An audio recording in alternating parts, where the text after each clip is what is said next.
എല്ലാവരും ഇങ്ങോട്ട് നോക്കിൻ പോയി പറഞ്ഞാൽ മതി പ്രയോഗമായിരുന്നു. കോന്നിയിൽ ഇന്നലെ LDF തെരഞ്ഞെടുപ്പിന് കൺവെൻഷനിടെ നടത്തിയ ആ വിവാദ പരാമർശത്തെ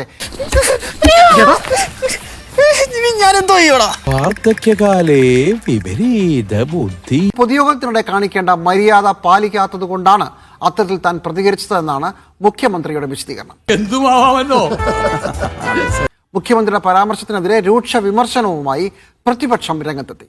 തെറ്റുപറ്റിയെന്നാണ് ചോദ്യകർത്താവായ കോന്നി സ്വദേശി ദാസ് പി ജോർജിന്റെ പ്രതികരണം. കേരളത്തിന്റെ ആവശ്യം വളരെ കൂടുതലാണ്. ഞാൻ ഒരു കോടീശ്വരനാണ്.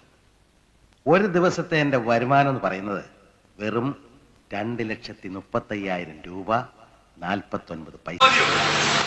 അത് വീട്ടിൽ പോയി ചോദിച്ചാൽ മതി. അവന്റെ ഒരു കൊണച്ച കോമഡി എനിക്കങ്ങോട്ട് ചൊറിഞ്ഞു കേറി. അത് വീട്ടിൽ പോയി ചോദിച്ചാൽ മതി. എന്താ ചെയ്യാ, ഇതാണ് സ്ഥിതി. എല്ലാ ഐശ്വര്യങ്ങളും വാരി കോരി തരുമ്പോ കണ്ണ് തട്ടാതിരിക്കാൻ ഇങ്ങനെ ഒരു കോടാലിയും കൂടെ ദൈവം തരും. കൊണ്ട് വലിയ ഇടങ്ങാറായല്ലോ. ഇതങ്ങ് വെറുതെ വിട്ടാ പറ്റില്ല, നമ്മൾ പ്രതികരിക്കണത്. രംഗത്തെത്തി. ഒരിക്കലും വിഷമം തോന്നിയിട്ടില്ല, കാരണം തെറ്റെന്റെ ഭാഗത്താണ്. ഇങ്ങനെ പേടിക്കലടാ, ആണുങ്ങളെ വില കളയാനാ. അദ്ദേഹത്തിന്റെ പ്രസംഗം തടസ്സപ്പെടുത്തുന്നതിന് തുല്യമായിട്ടുള്ള ഒരു പ്രവൃത്തിയാണ്. അദ്ദേഹം എന്നെ ശാസിച്ചു. അത്ര ശാപം കിട്ടും ഭൂതഗണങ്ങളിൽ നിന്ന്. എന്നോട് ക്ഷമിക്കണോ അലിയ? അലിയന്റെ പാതാരവിന്ദങ്ങളിൽ ഞാൻ തൊട്ട് നമസ്കരിച്ചോട്ടെ. സമനില തെറ്റിയെന്ന് KC വേണുഗോപാൽ. പരാജയം ശരിയായിട്ടും മനസ്സിലായ മുഖ്യമന്ത്രിക്ക് സമനില തെറ്റിയിരിക്കുകയാണെന്ന് ഇതിനപ്പുറം വലിയ തെളിവ്.